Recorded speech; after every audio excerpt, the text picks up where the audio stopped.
my bro. Ketemu lagi ya sama Ina.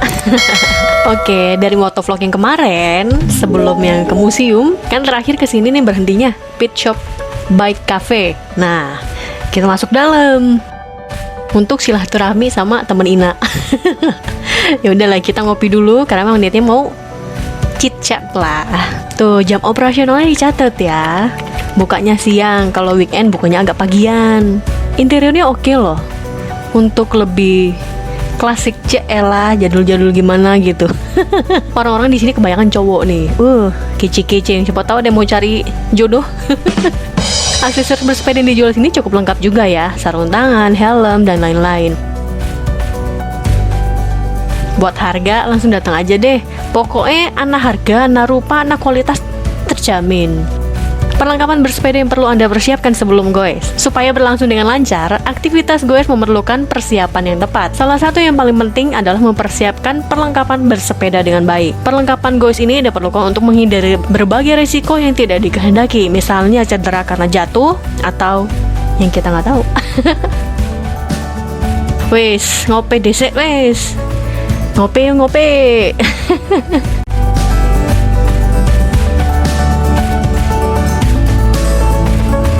Mohon maaf nih, kamera womannya kakek nopah. Price-nya lihat di Instagram bae yo. Caramel latte. Siang-siang makan yang dingin-dingin. Salah, diminum. Enak kok. Kombinasi kopi, susu, karamelnya pas. Iya. Oh, ini kan benar kan kamu udah Iya. Widih, rame ya. lalu. Kita udah sampai di tujuan motovlog yang terakhir juga nih, ada di motovlog Mishue. Iya ya, es krimnya ini terkenal. Karena waktu itu katanya ini tuh baru buka, jadi ya kita mampir lah.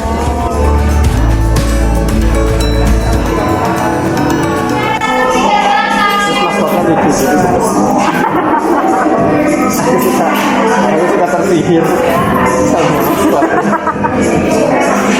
yang biasanya orang tua itu boba santai. Ya udah itu. Boba santainya.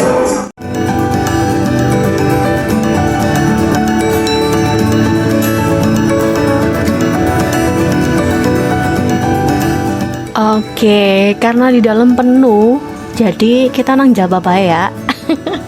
Nah, ini nih konco lama Ina.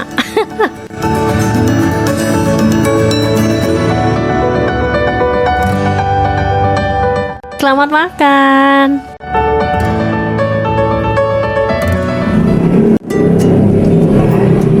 Kenapa? Rasanya lucu. Kayak permen kelinci. Iya. Kayak lebih berasa susunya di punya. Lebih manis. Kalian mesti cobain pokoknya. Boba sundae. Enak. Bobanya dia enak kok. Bobanya kan yang sampai dalam. Nggak yang dalamnya keras gitu kan, banyak boba yang dalamnya keras. Kayak emang. Segini berapa? 16? 18. 16 karena aku pakai ini. Pakai voucher 2000. Mishue didirikan pada tahun 1997. Perusahaan ini bergerak di bidang minuman es krim dan teh yang memiliki skala rantai toko besar. Dari awal selalu menjunjung tinggi misi, membuat semua orang di seluruh dunia menikmati rasa berkualitas tinggi dengan harga terjangkau. Mantap, balik yuk. Kita udah keesokan harinya nih, dan motovlog udah selesai sebenarnya. Kita bangun pagi, jajan dulu, daripada kehabisan mengko nangis. Kue Serabi Cikal cabang Purbalingga. Ini pokoknya masih sekitaran Komisaris Bambang Suprapto deh. Jadi udah kayak Kelapa Gading. Kue Serabi Cikal dibuat dari campuran tepung beras, santan kelapa, parutan kelapa, dan gula jawa atau gula merah. Ciri khas Serabi Cikal terlihat dari namanya, cikal, yang setahu saya itu adalah potongan kecil-kecil daging kelapa. Unik juga ya, Serabi Cikal ini kelihatannya hanya gula merah dan tepung. Ternyata ada parutan kelapanya. Lumayan buat sarapan, rasa manis dan gurih yang bisa menjadikan ciri khas Jawa Tengah. Doyan sih Ina memang ini mah. Sobat-sobat semua, my bro harus coba. Ini persis depan hotel tempat Ina nginep. Tuh, cara masaknya sederhana, tempatnya juga kecil. Tapi mantep lah pokoknya. Ada jual tepung mendoan juga. Satu nggak cukup, karena serabi cikal cuma ada di Purwokerto. Jadi 2, 3, weh. Lanjut lagi. Masa pagi cuma makan apa tadi? Serabi cikal.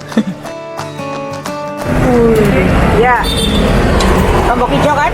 Iya, sama. Iya, belum. Lomboknya belum. Wis ada kakayan. Ya, wis. Iku apa ya? Iku pakai garing doyan, iku doyan. Lah kalau kan bisa ya? Wonten Ibu makan kolon dipisah ya. Berapaan sih itu?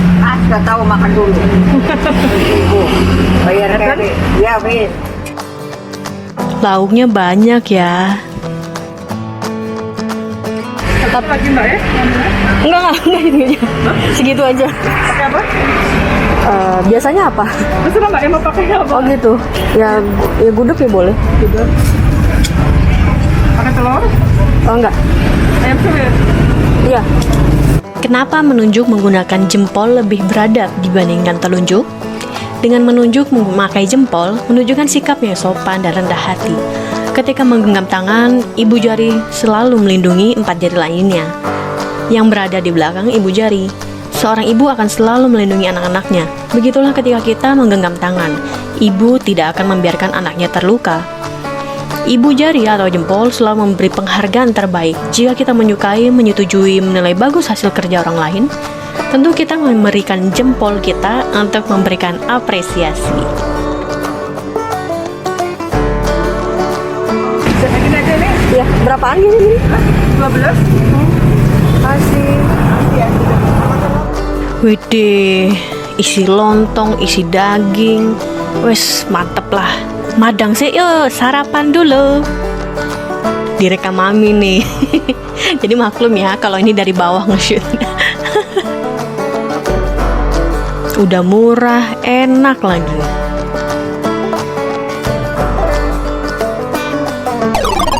Nah, kita sekarang lagi mau check out hotel.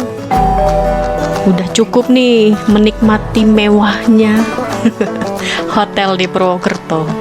Saatnya kita check out, kita siapin berkas-berkasnya. Sewaktu check out, kita menyerahkan kartu atau card lock ke bagian resepsionis. Jangan lupa kertas form uang depositnya. Sayang kan uang 50 ribunya. Tuh dapat ditaruh dalam amplop. Lanjut. Mangan lah, wis awan. Ayo, ada yang tahu Ina di mana? Tapi kali ini Ina sama Mami dianterin sama saudari-saudaranya Ina. Tuh. Memang ciri khas dari daerah ya, bukan cuma rumah makan. Bahkan rumah makan yang tempatnya kecil seperti ini juga banyak kalender-kalender. Bakmi godok, khas nih dari Jawa. Bakmi nyemek. Perbedaan bakmi godok dan bakmi nyemek yakni pada kuahnya. Umumnya, bakmi rebus memiliki kuah yang cukup banyak, sedangkan bakmi nyemek hanya sedikit. Bahkan, bakmi nyemek cepat dapat dikanakan sebab di tengah-tengah antara bakmi godok dan bakmi goreng. Selamat makan!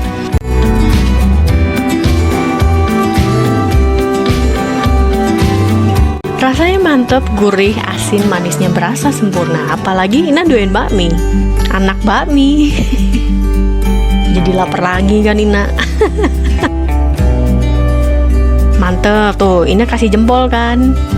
Dan biar mantep, Ina pakai cabai rawit langsung dikecek, dihancurkan di piringnya.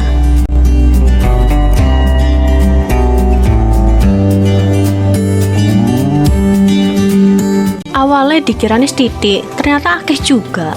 Cukuplah buat makan siang dan bikin Ina kekenyangan. Biar nggak penasaran Ina makan di mana, sini Ina kasih tahu. Bakmi Jawa 168 Jalan Kulon nomor 695.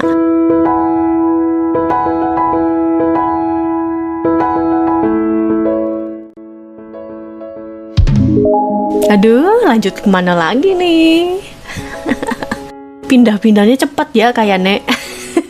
Kita pergi ke salah satu tempat wisata paling menenangkan di Banyumas.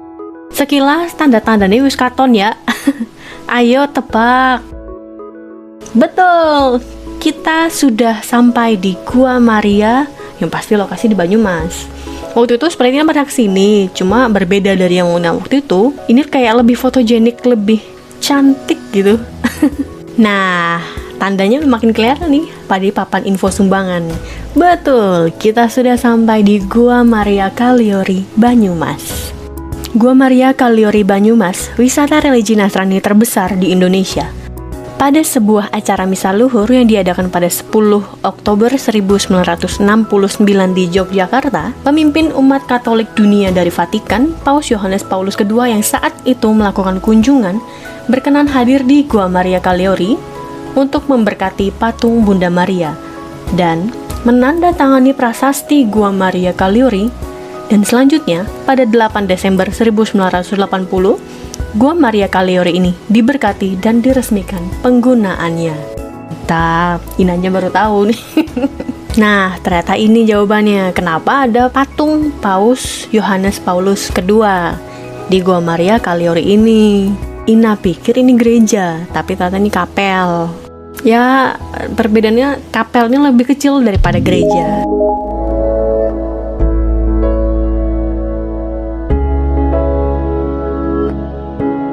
Karena waktu itu masih pandemi, jadi sayangnya kita nggak bisa melihat ke dalam kapel.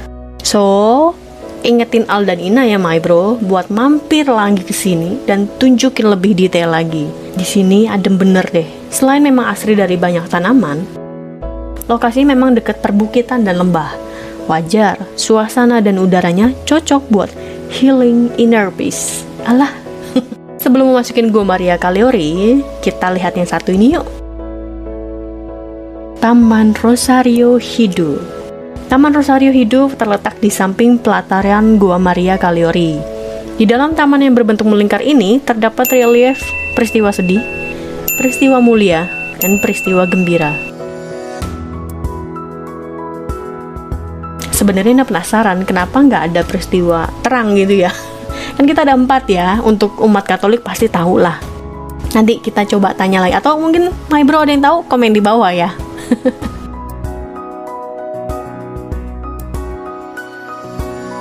Wah, banyak juga ya patung Bunda Marianya, karena memang Bunda Maria adalah sosok yang paling dikagumi dalam umat Katolik.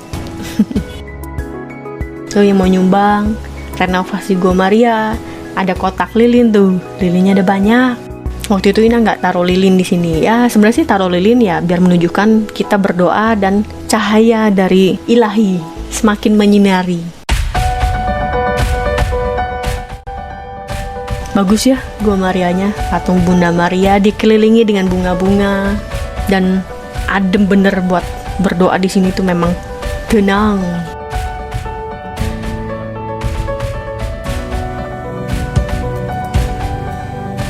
Dan di atasnya tuh ada banyak gambar-gambar yang menunjukkan peristiwa dari Rosario kali ya.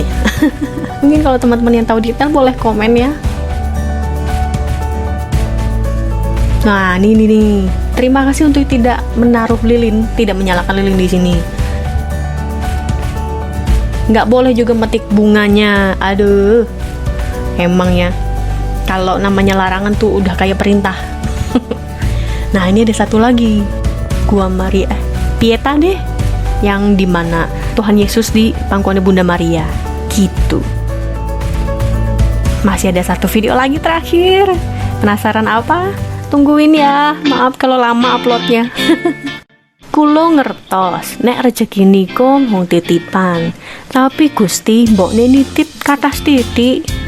Saya tahu kalau rezeki itu hanya titipan semata, tapi Tuhan, kalau menitipkan rezeki itu tolong lebih banyak dong. Dadah my bro, terima kasih sudah menonton video sampai akhir. Jangan lupa like, comment, subscribe. share semakin banyak, semakin mendukung kami Al dan Ina untuk eksis di dunia ini. Dadah, God bless you.